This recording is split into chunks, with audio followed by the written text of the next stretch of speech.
Hello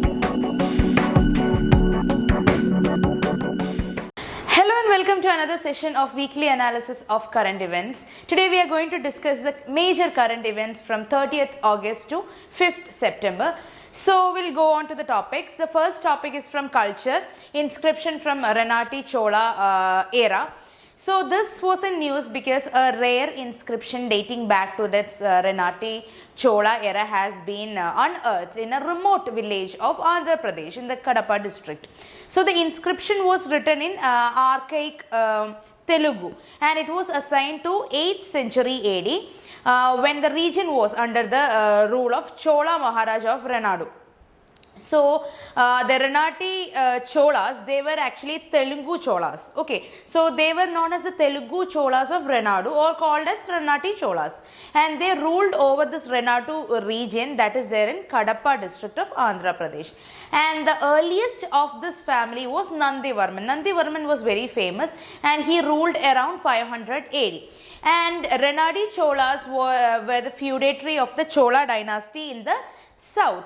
These kings claimed that they belonged to Karikala Chola Dynasty and they were said to be the first kingdom to use Telugu in administration, in inscription, and they actually were using everything in Telugu instead of Sanskrit.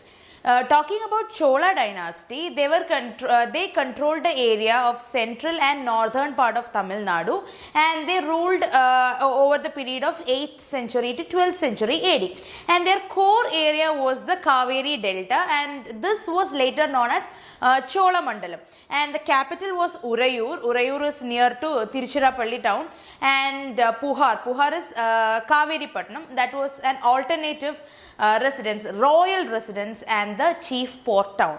And tiger was their emblem, and Cholas were very efficient in their naval power, and King Karikala was a very famous king of Sangam Cholas.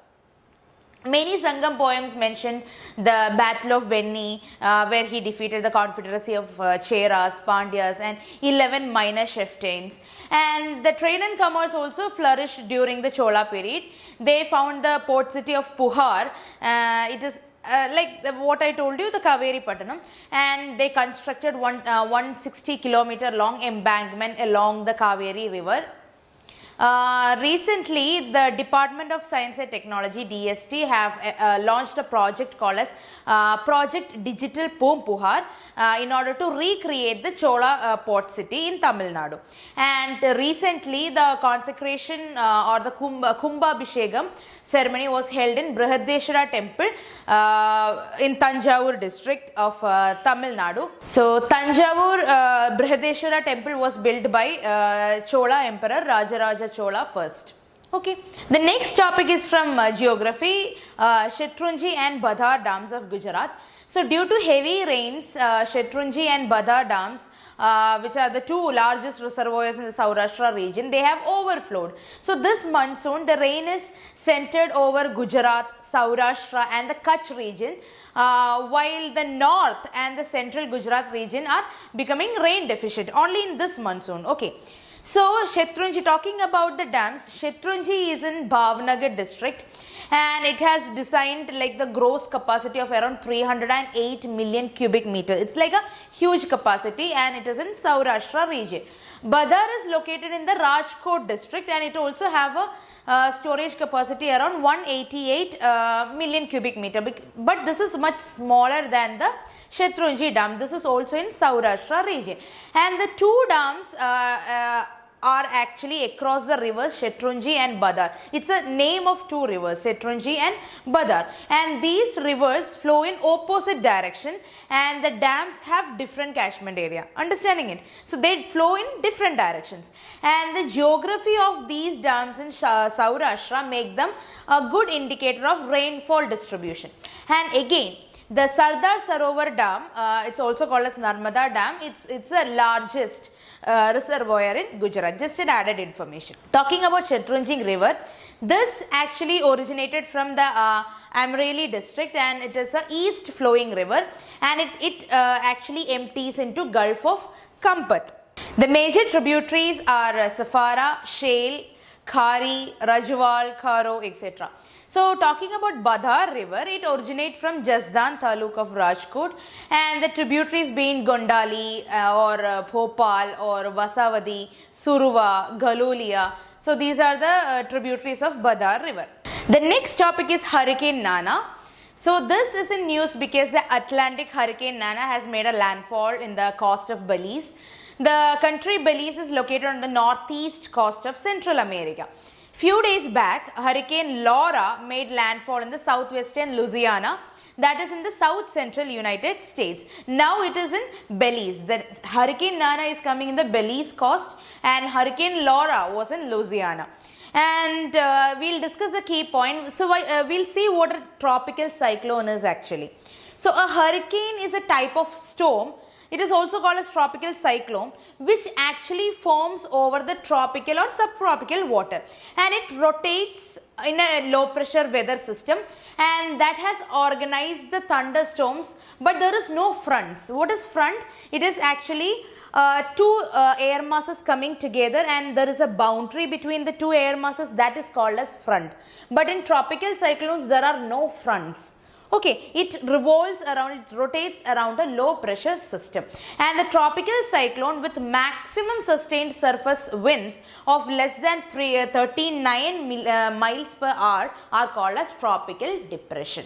Okay, so they need to have maximum sustained wind surface winds of less than 39 miles per hour, and those with maximum sustained wind of more than 39 miles per hour are called as tropical storms. So 39 miles per hour is the limit. When it is below that, it becomes tropical depression. When it is above that, it becomes tropical storms. So when a storm actually reaches the maximum sustained wind, it will become a hurricane.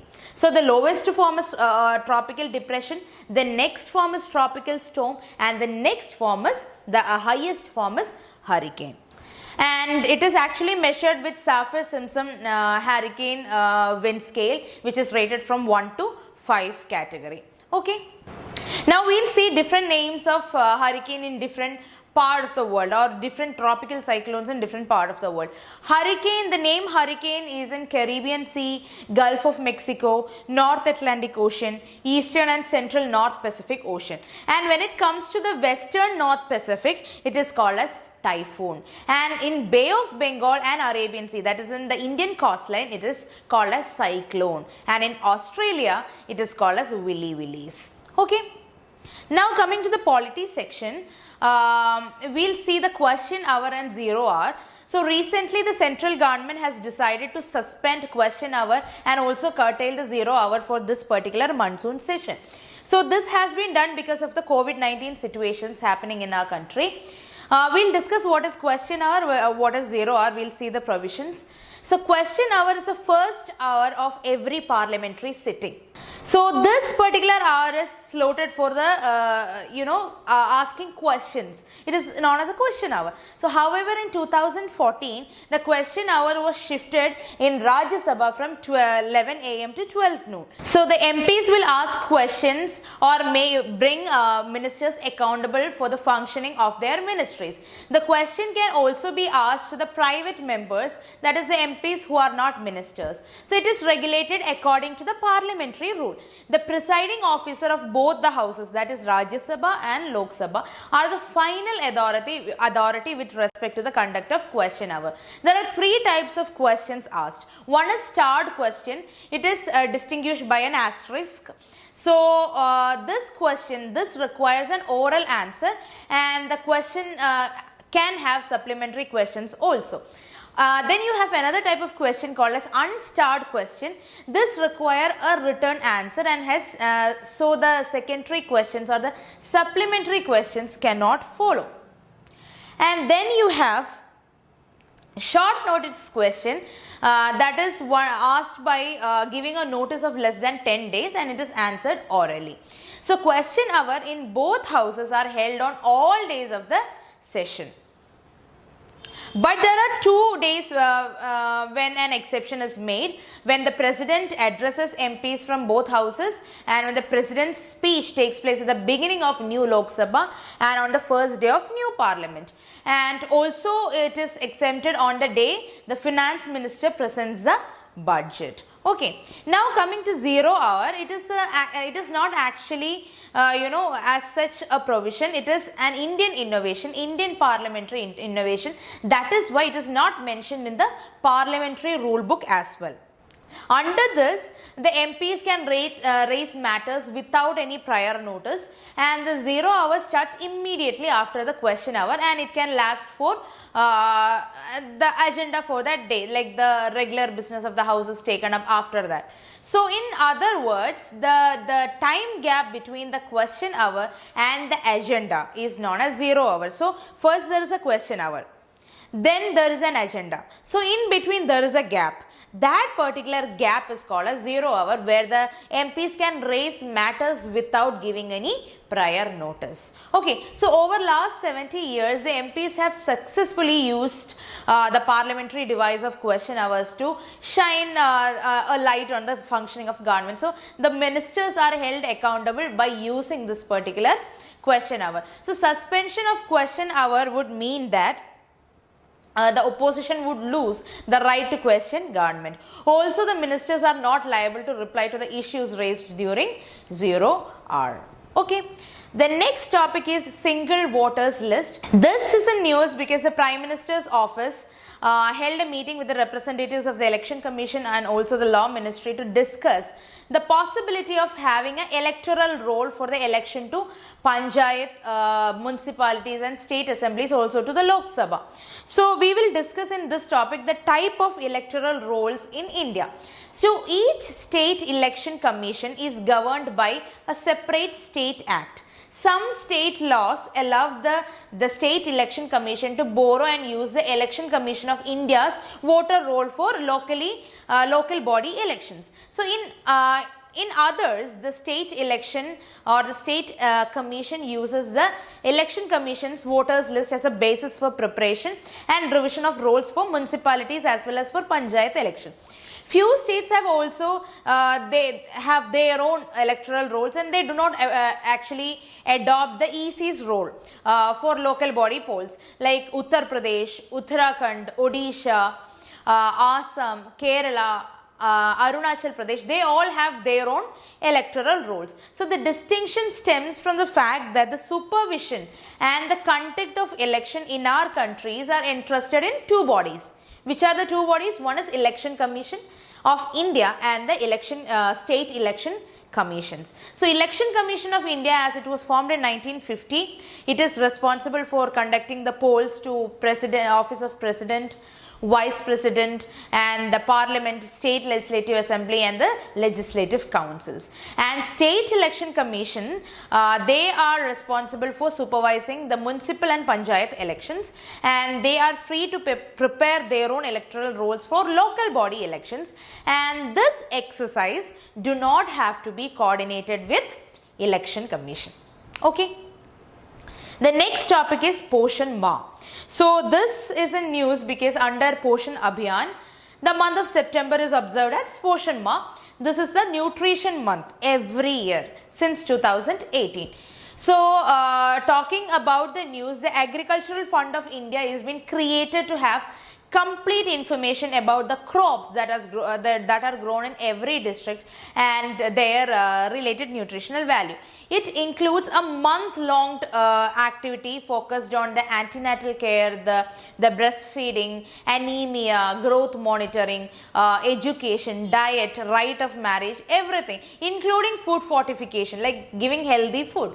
The activities focus on the social and behavioral change communication and are based on the Jan Andolan guidelines. So SBCC, or the Social and Behavioral Change Communication, it is a strategy. It is a strategic use of communication approaches to promote the changes in the attitude, in the norms, in the beliefs, in the behavior of the people or the students. So Jan Andolan is one of the major strategies under Poshan Abhiyaan. So a food or a nutrition quiz as well as a meme competition will be organized by MyGov portal. MyGov portal is also initiative by government, and a unique nutrition park has been created at the Statue of Unity in Gujarat, where one can actually witness nutrition related education along with fun. So what is Poshan Abhiyaan? It is actually the national nutrition mission of Government of India, and it's a flagship program to improve the nutritional needs or the nutritional outcomes of the children, pregnant women, lactating mothers, and of that category. And the Poshan implies the Prime Minister's overarching scheme for holistic nutrition, that is Poshan, Prime Minister overarching scheme for holistic nutrition, and it was launched by Prime Minister on the occasion of International Women's Day in 2018, and it is under the Ministry of Women and Child Development. So it will be mainly concentrating on reducing stunting, underweight and low birth weight by 2% per year, and also they will be concentrating on anemia in young children and adolescents, and also in women by 3% per year. So this will be done until 2022. So the minimum target to reduce stunting will be 2% every year. Okay, everything is till 2022. The next topic for discussion is Mission Karma Yogi for civil servants.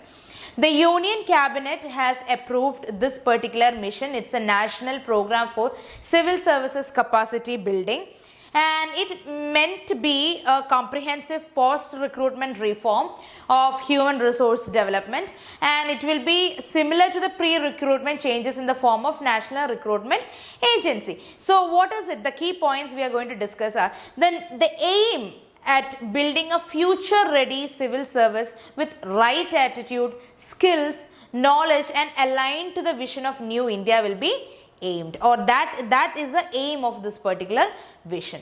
And it aims to prepare the Indian civil servants for future by making them more creative, constructive, imaginative, innovative, progressive and technology enabled. So the comprehensive reform of the capacity building apparatus at the individual and the institutional levels is done for efficient public service delivery.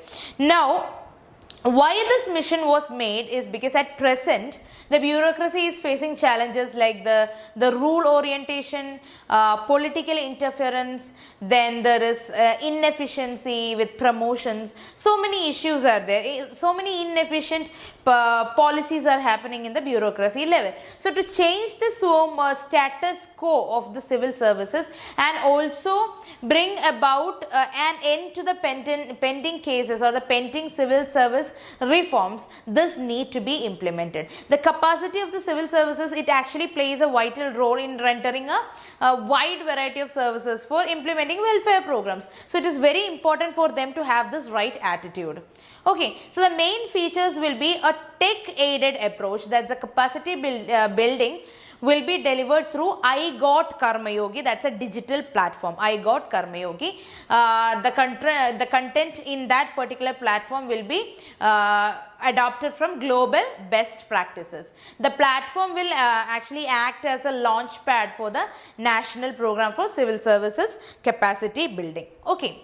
Now the scheme will actually cover the 46 lakh central employment government employees at all the levels, and it is actually projected at a price of 510 crores over next 5 years, and the program will support a transition from the rule based to role based management, human resource management. And again, apart from the domain knowledge training, the scheme will focus on functional and behavioral competencies. Okay, and there will be a monitoring framework also for their performance evaluation. And eventually the service matters such as the confirmation after the probation period or deployment of work assignments, notification of vacancies, it will be actually done according to a particular framework. Okay, the next topic is from international relations and this Caucasus 2020. So recently the Caucasus, India has withdrawn from the participation from Caucasus 2020, that is a multinational tri-service exercise in Russia. This is because of the COVID-19 situation, that is the official reason. So we'll talk about the exercise. It is a strategic command post exercise. It is known as Caucasus 2020, that is Caucasus or Caucasus 2020. The tri-service exercise is a part of a 4-year exercise cycle of Russian army, and the previous editions of the exercise were held in 2012 and 2016. In 2020, it will be conducted in the Astrakhan province of the southern Russia. And the members of SAO, what is SAO? It is a Shanghai Cooperation Organization, and also the Central Asian countries will be participating in this particular exercise. Okay, now the next topic is from economics, that's a special open market operations by RBI. It's very important. So recently the Reserve Bank of India have announced several measures to ensure the orderly market conditions and also smooth financial conditions. So these particular measures, it includes the special open market operations. Okay, actually there are special market open market operations also, and there is also held to maturity limit. Okay, held to maturity limit is a provision under statutory liquidity ratio, SLR. SLR is minimum amount maintained by bank to actually adjust with the risk. Okay, now the move, this particular approach is called as Operation Twist. What is Operation Twist? It is a name given to a US Federal Reserve monetary policy operation which involves the purchase and sale of government securities to boost the economy by bringing. Okay, so what is open market operation? It is actually simultaneous sale and purchase of government securities and treasury bill by whom? By RBI. Okay, so the objective of OMO or the open market operation is to regulate the money supply in the economy. So RBI, they carry out the OMO through the commercial banks, and it does not directly deal with public. It only deals with the commercial banks, and OMO is one of the quantitative tools that RBI uses to smoothen the liquidity conditions throughout the year. Okay, why quantitative tools are used? In order to minimize the impact on the interest rate as well as on the inflation rate level. The next topic is from environment. It is African baobab tree. So a recent study published in the journal Scientific Reports have found that the tree, that is African baobab, has 168 chromosomes. So previous studies also estimated that the trees have around 96 to 166 chromosome. So this will actually help in the genetic conservation of the trees. That is why it is very important. So baobab are deciduous trees. They are ranging from height of 5 meter to 20 meters, and it is majorly this broad-leaved trees that shed their leaves during a particular season. That is the meaning of deciduous trees. So the African baobab, it is one of the 9 species of the baobab species, and it is native to the mainland Africa, and they can also be found in savanna. You can actually see them in Discovery Channel or the National Geographic Channel because it is actually a very special kind of tree in terms of the looks also. So the African savanna ecosystem, it's a tropical grassland with warm temperature year round, and the highest seasonal rainfall comes in summer. So it is characterized by the grasses, and there are also small and dispersed trees here and there, but they do not form a closed canopy, and actually the sunlight will reach the ground. Okay, and it is actually the carbon 14 dating places that the specimen of African baobab in Namibia has around 1275 years old. Fine. Now the next topic is Project Dolphin.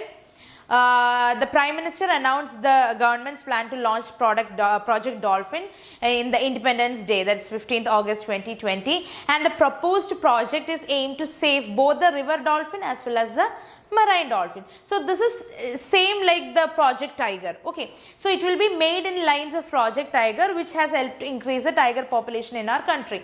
The project got in principle approval in December 2019, that is in the first meeting of the National Ganga Council.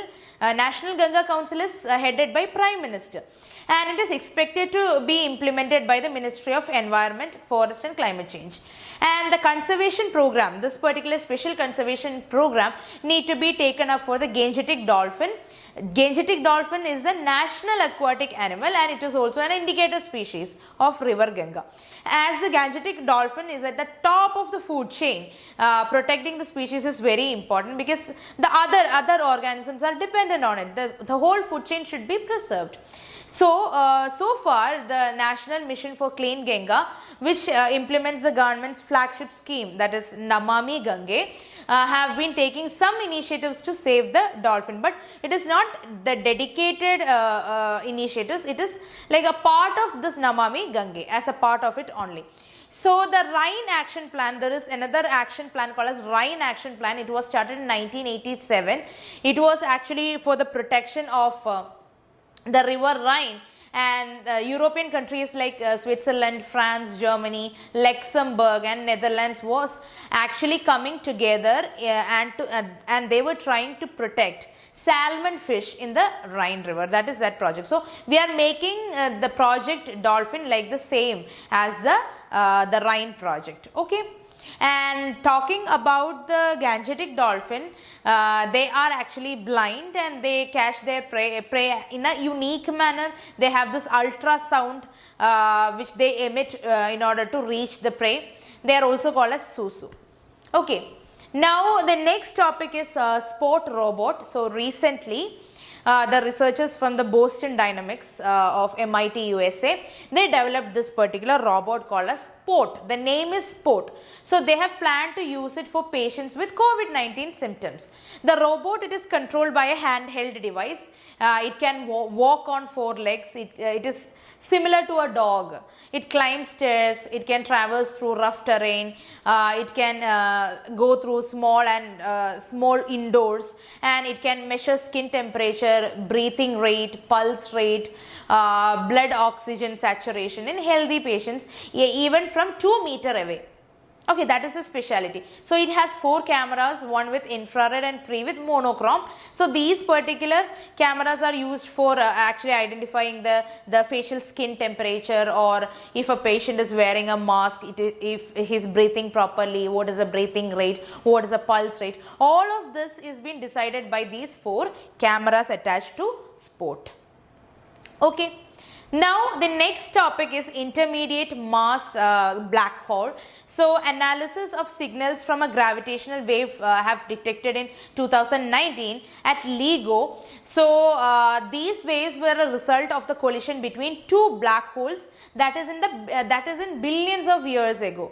Okay, so the signal has been named GW190521, and it has been likely represented the instant that the 2 black holes have been merged. Okay, and it have lasted less than 1/10 of a second. In that particular time it has been merged, and it was calculated to have come around roughly 17 billion light years away. The astronomers, they use a solar mass as a basic unit of mass. Okay, so the unusual mass category, there is a term called as unusual mass category. The black hole with 85 solar masses fall in an intermediate mass range, and it defies the traditional knowledge of how the black holes are formed. So according to the traditional knowledge, stars that could give birth to black hole between 65 and 120 solar masses do not do so, because they blow themselves apart and they die.